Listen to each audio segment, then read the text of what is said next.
It's not every day that a town of just 6,000 people becomes known for so many strange and unlikely things.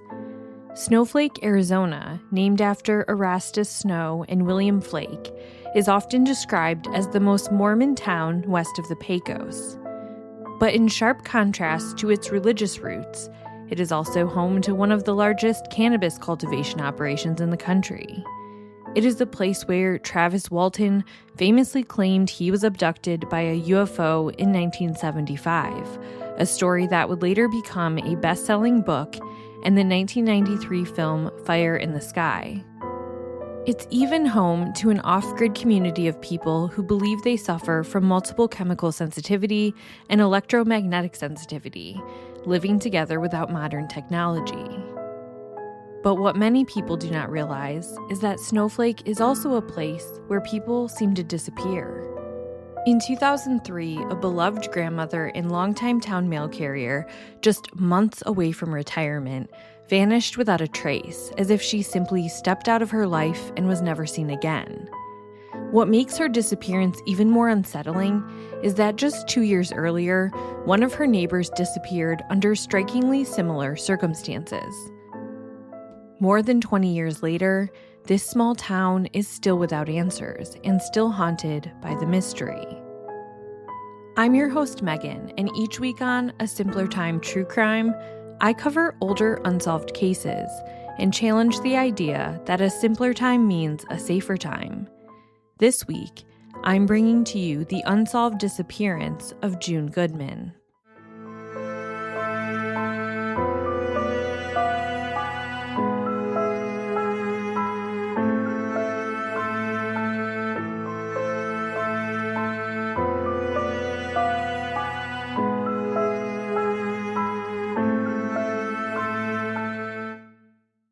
Snowflake, Arizona is a small, high-desert town in northeastern Arizona, tucked into the Silver Creek Valley at about 5,600 feet above sea level. Unlike the flat, sun-baked desert that many picture when they think of Arizona, Snowflake has 4 distinct seasons, with cold winters that bring snow and mild, dry summers. The town is rural and tight-knit, made up of long-established families, agricultural land, historic homes, and newer developments spread across wide open space. It has a heavy LDS presence, so much so that a temple was built there.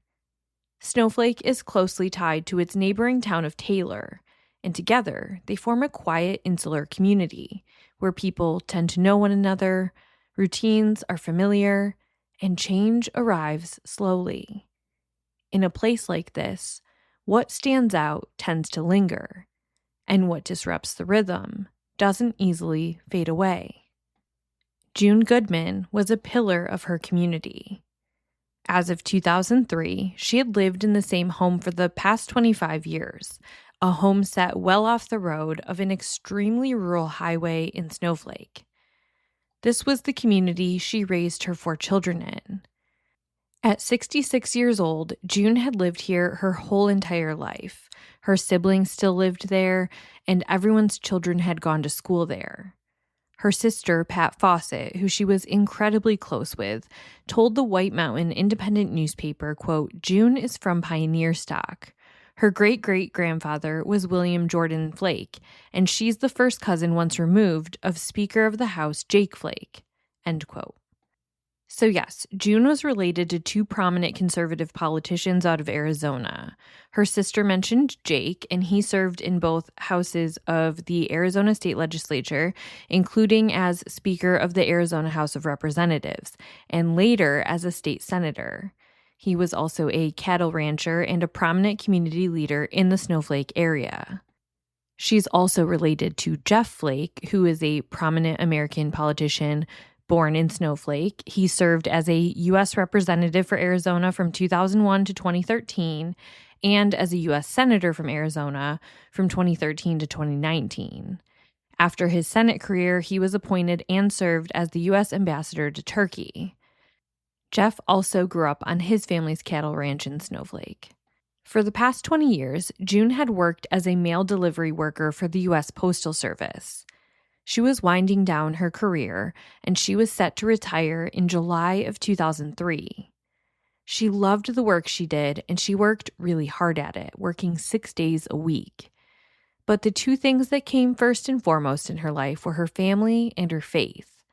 She was a devout Mormon, and she loved spending time with her children, her grandchildren, and great-grandchildren.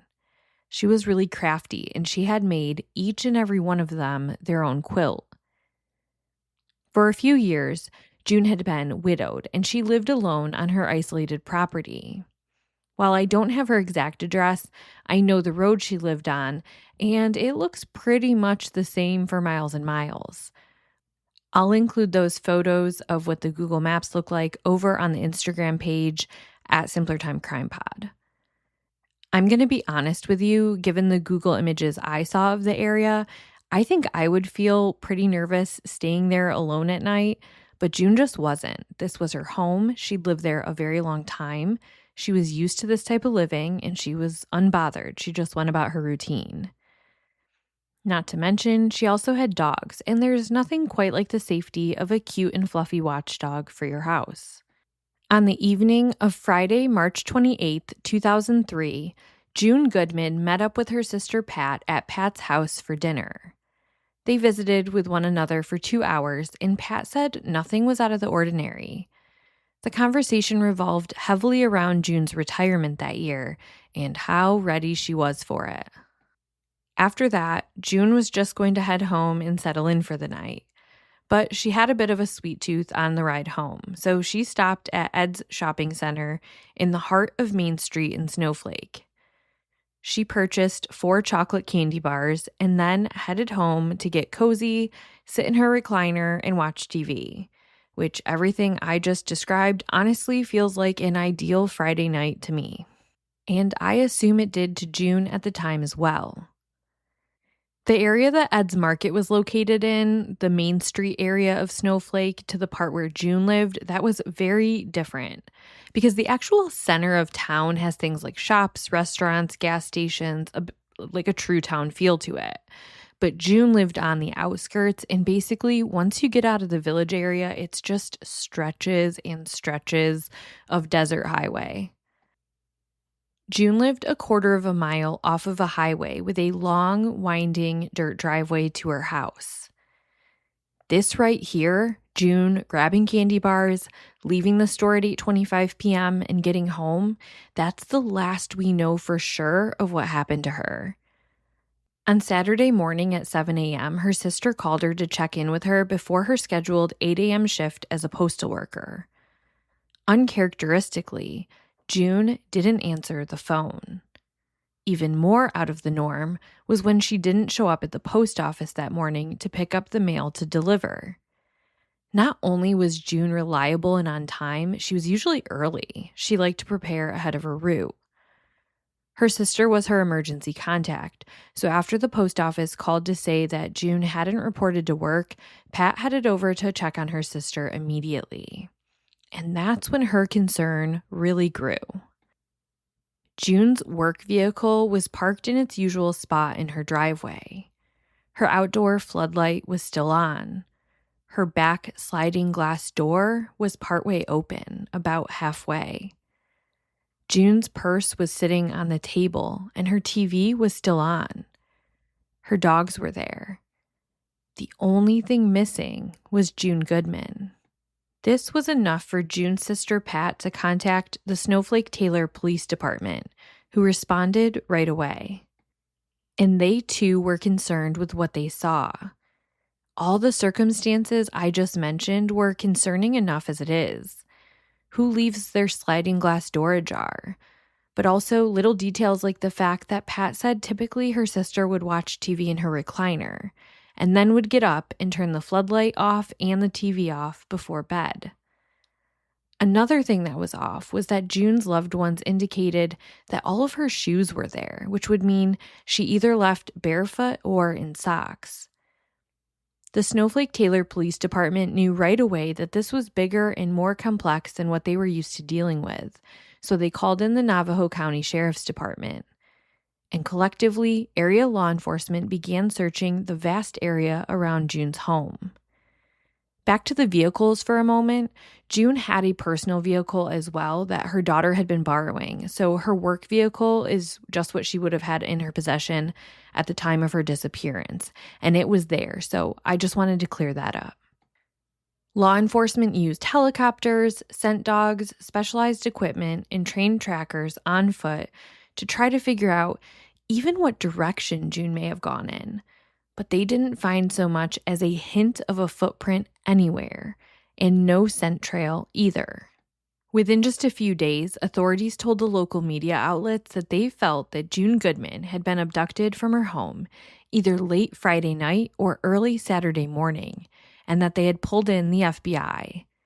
And because of her job and the potential that she encountered danger related to her employment, the postal inspector was brought in shortly after as well. But more about her occupational hazards in a bit. June Goodman was in fantastic shape. She had a stationary exercise bike that she used every single day at home for a workout. She was strong and was so healthy that she only went in for health physicals with her primary care doctor every 2 years. But in the rough Arizona wilderness, without her shoes, if she had left on foot for some unknown reason, she couldn't have gone too far. Whether it was the unlikely event that she left on her own accord or someone had taken her and she was still out there, the clock was ticking away on finding her. On April 4th, 1 week into the investigation, Sergeant Larry Fellows of the Snowflake Taylor Police Department told the press, quote, "There were no signs of foul play at her residence, but the circumstances are suspicious. We have had many leads, but none of them have panned. We're through with the ground search. We're conducting interviews now, trying to find someone who may have wanted to abduct her," end quote. One thing that is chilling about the abduction angle is how they found her house. Police suspected that June was sitting in her recliner watching her TV, and because of the view she had from that recliner to the window overlooking the highway, she would have been able to see if somebody turned into her driveway, and she would have seen the headlights slowly coming up her driveway, the 1/4 mile up the windy road. Family and law enforcement suspected that perhaps she turned the floodlight on and opened the glass door and stepped out to speak to somebody, and that the door was never closed because she never made it back inside. If that's the case, you have to wonder, did she know the person? Was she comfortable in who she opened the door to? If you're a regular listener to my podcast, you know a pet peeve of mine is whenever people say no forced entry automatically means that the person knew the person on the other side of the door. We know there are a lot of reasons why people might open the door to someone. But in this specific case, given the geographic location of this and her being an older woman living alone in what feels like a little bit of an off-grid community and it being dark and late at night, I do think that has to be taken into consideration and maybe weigh the possibility that she knew someone a little more heavily. But of course, it's absolutely not a guarantee. Somebody could have posed as someone, or she could have just been polite and opened her door. Another thing that's important to note is that besides there being no signs of forced entry, there were also no signs of a struggle in the house. Nothing knocked over, no blood, nothing. And June had valuables and her billfold in her purse, and none of that was taken. Her family said they didn't see anything missing, so robbery did not seem like it was the motive. So then, who? And right away, police had their thoughts set on a local felon who was currently on the run from the law.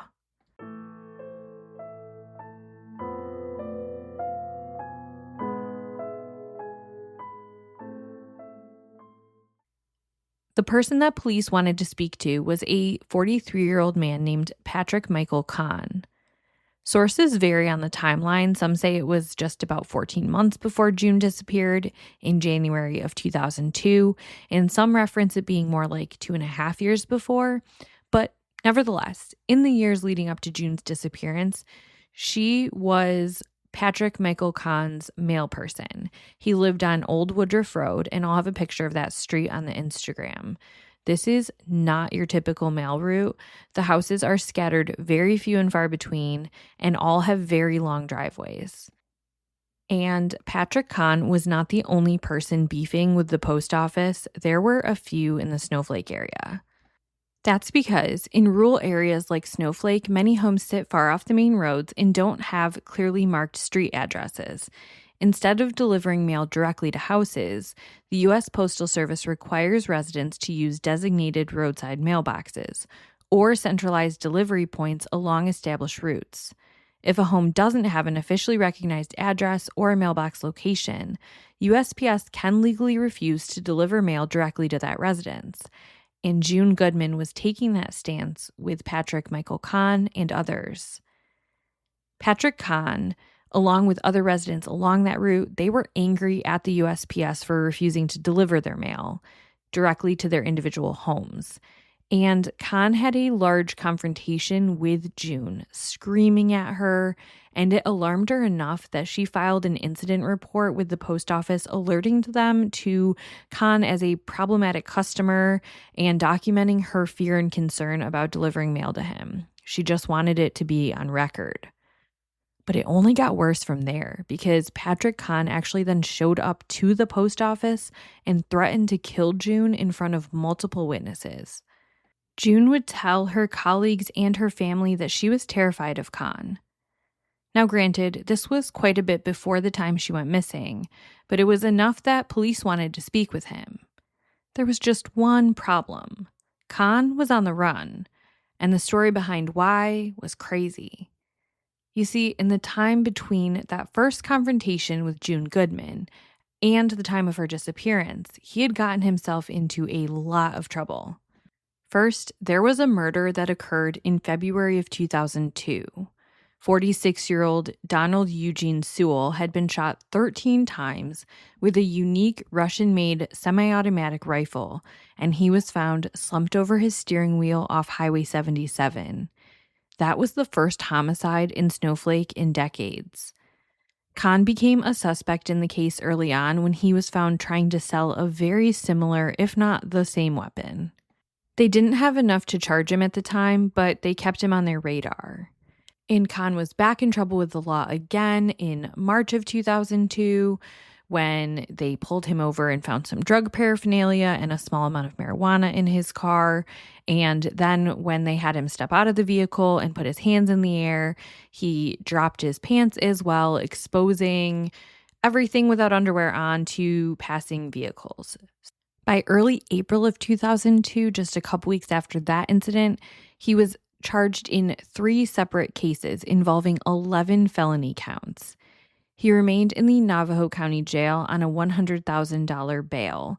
These cases included child molestation charges, kidnapping charges relating to another separate person unrelated to the child molestation charges, DUI, and indecent exposure from that unfortunate incident when he got pulled over. So I'm not going to go into every detail of every crime, but what happens next is important to the case. He was held in jail until August, which is actually longer than the standard 90 days allowed before a trial extension is granted. But in speaking with The Independent in late August 2002, Deputy County Attorney Kate Roberts said the prosecution delays stemmed from how tangled the cases had become. A homicide investigation was unfolding alongside multiple other charges, with the Snowflake Taylor Police and the Sheriff's Office working separate angles. Evidence uncovered in one jurisdiction sometimes didn't reveal its full significance until it was linked to another case. One investigation into the child molestation case even began in one county before being handed over to another. So as a result, the case was not ready to go to trial in sufficient time, and he was released on his own recognizance. And then he just took off. Nobody knew where he went, and in October of 2002, he did not show up to his court date. So he was found guilty on the child molestation charges, even though he didn't show up, and a bounty was put out for him because he was actually set to serve 21 years in jail. And weeks later, they thought they had found him. Authorities reported that Kahn had been arrested in New Mexico on a shoplifting charge. Navajo County officials believed he was in custody, and a transportation officer was reportedly sent to retrieve him. And there was even an understanding that Kahn had been transferred directly to an Arizona Department of Corrections facility in Winslow. But none of that was actually true. Months later, when a judge ordered Khan transferred back to the Navajo County Jail for a hearing, everything began to unravel because Khan wasn't there. His own attorney said he had learned about his client's supposed arrest not through any official channels, but by reading about it in the newspaper, which in and of itself was off. And then soon after, investigators confirmed the stunning reality. The man in custody in New Mexico was not Patrick Khan at all. The inmate held a similar date of birth, but a different name, spelled Cohn, not Conn. The man in custody was a Hispanic man, roughly 5'10" and under 200 pounds, whereas Patrick Khan, by contrast, was described as over 6'3", weighing more than 250 pounds, and he was Caucasian. Despite these obvious differences, New Mexico authorities had failed to verify the man's identity using fingerprints, booking photos, or any basic physical descriptors. It actually wasn't until the Snowflake Taylor police received an anonymous tip suggesting that Khan had made a phone call from somewhere other than jail that the error was uncovered.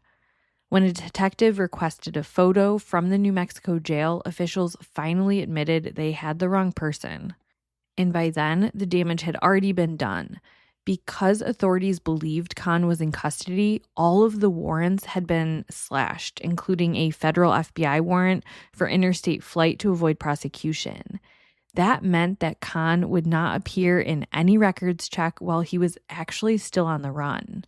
And then investigators had to scramble to reinstate every single warrant.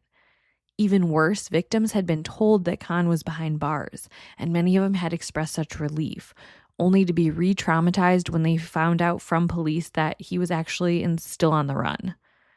So yeah, what a nightmare. And I know that probably was really convoluted to listen to. I tried to take the information and make it as simple as possible because when I was reading it, it was across like 6 different articles talking about this chain of events.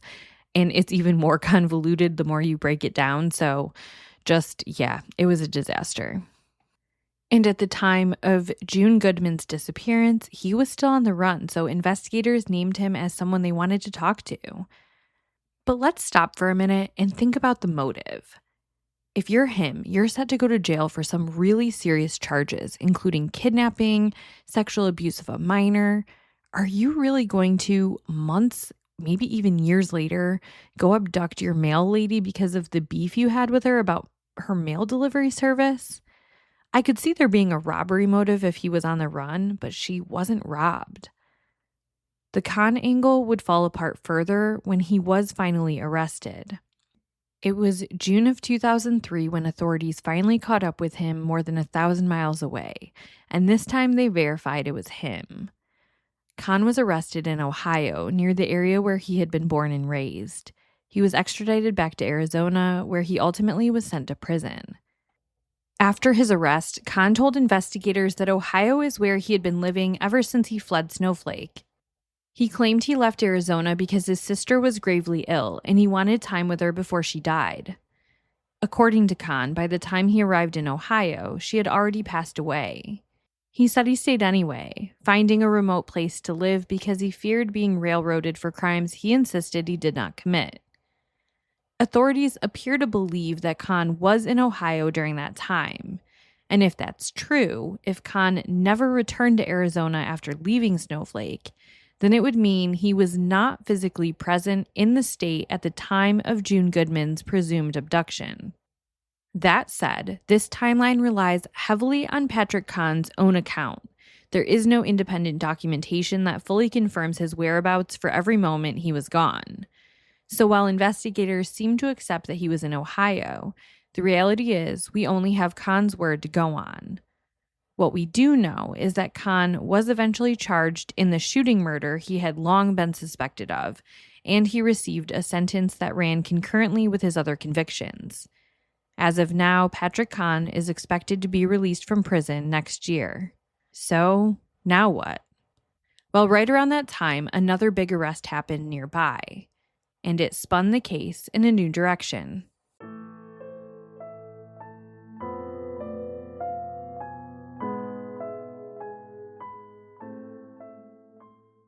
Before I get into the next lead, I want to pivot for a moment just to say that within a couple of weeks of June's disappearance, a combination of law enforcement and June's family placed a $100,000 reward for her safe return and a $40,000 reward for information on what happened to her, should a safe return no longer be possible.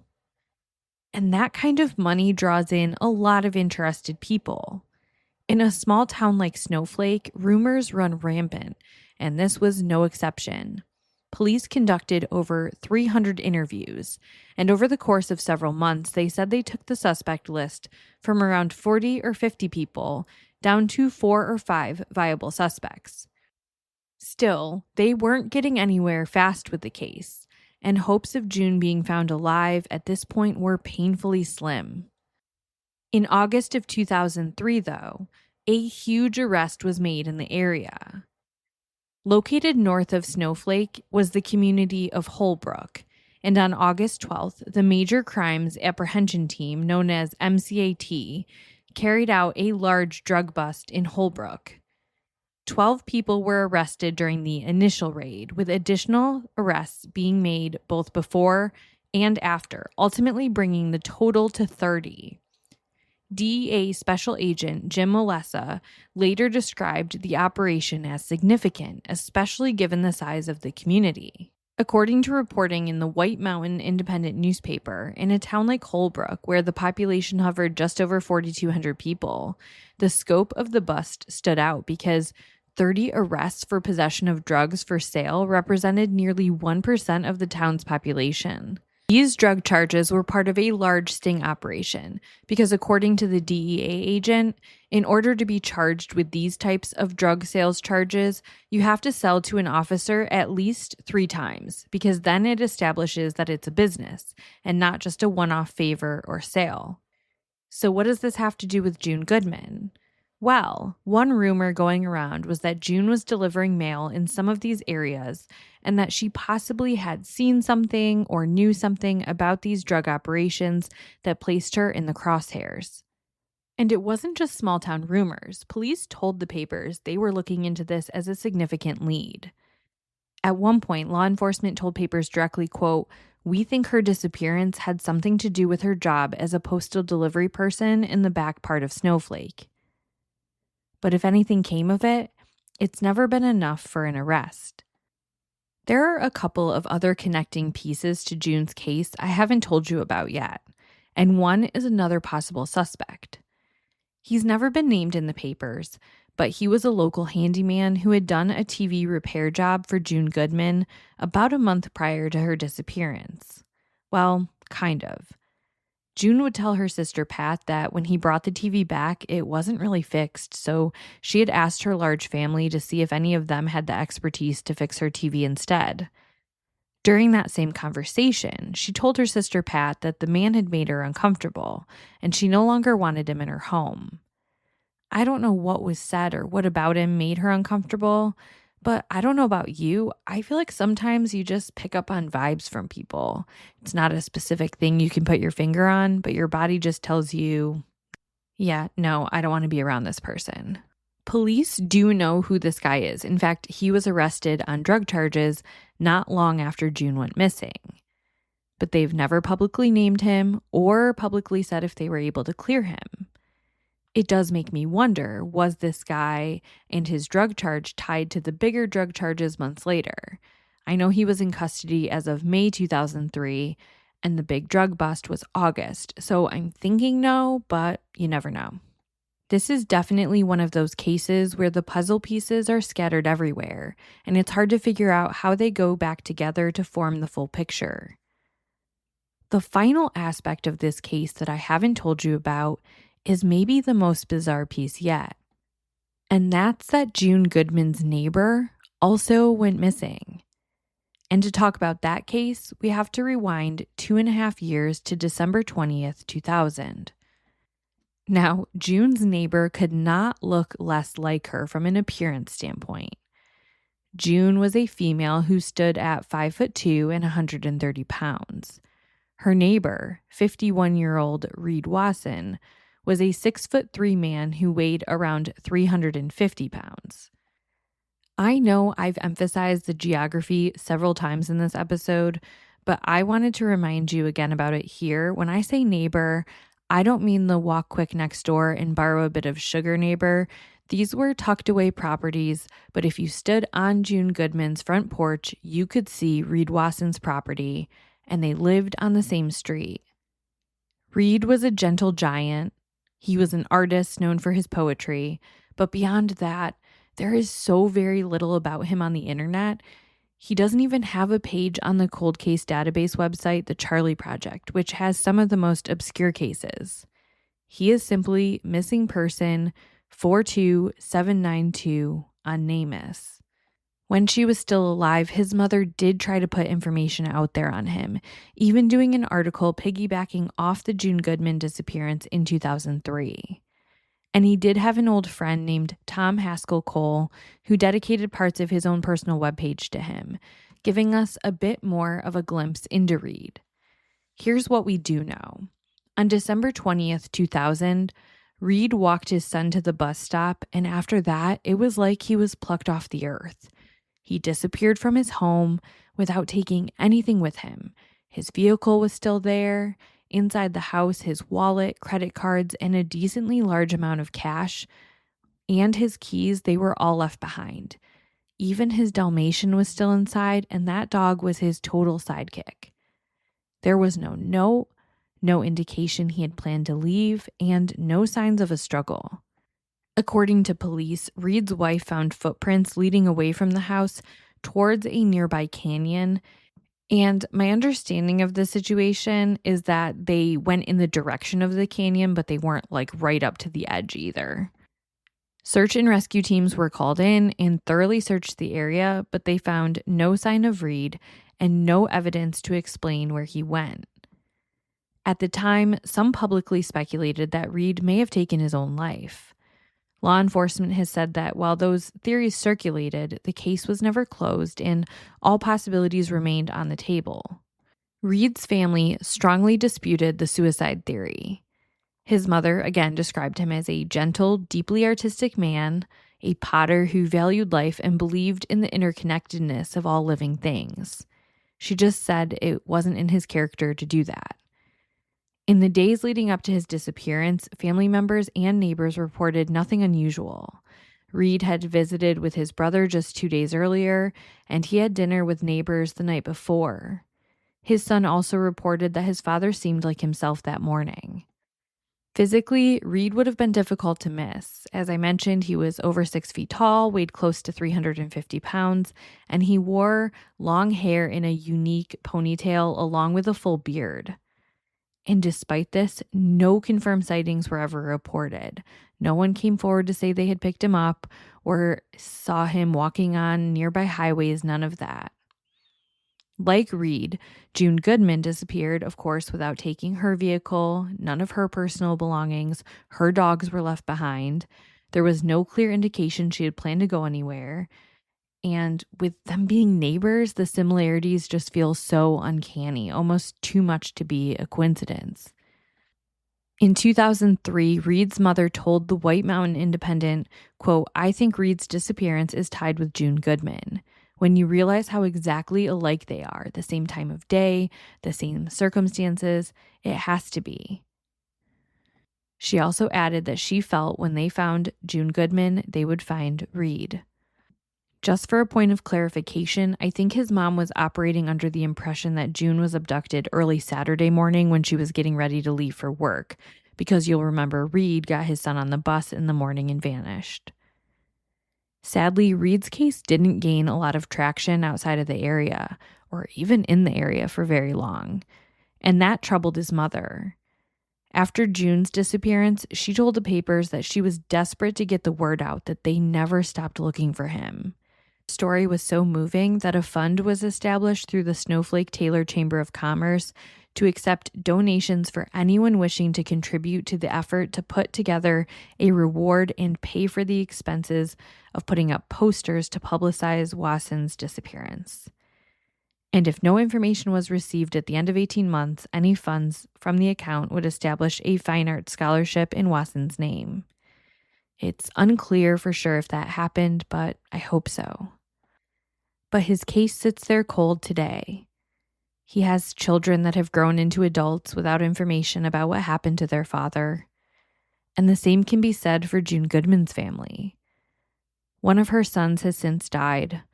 Her large family of grandchildren and great-grandchildren has ever expanded. 5 years after her abduction, she was declared dead, but that doesn't provide any true closure for her loved ones. Her daughter, Eva Hawkins, said about the newest born relatives, quote, "They never got a chance to know her. I think about my mother every day. Sometimes I just got so angry for a while. I also feel sorry for myself when I hear people talking about doing things with their mother. I think it's not fair. It wasn't her time to go," end quote.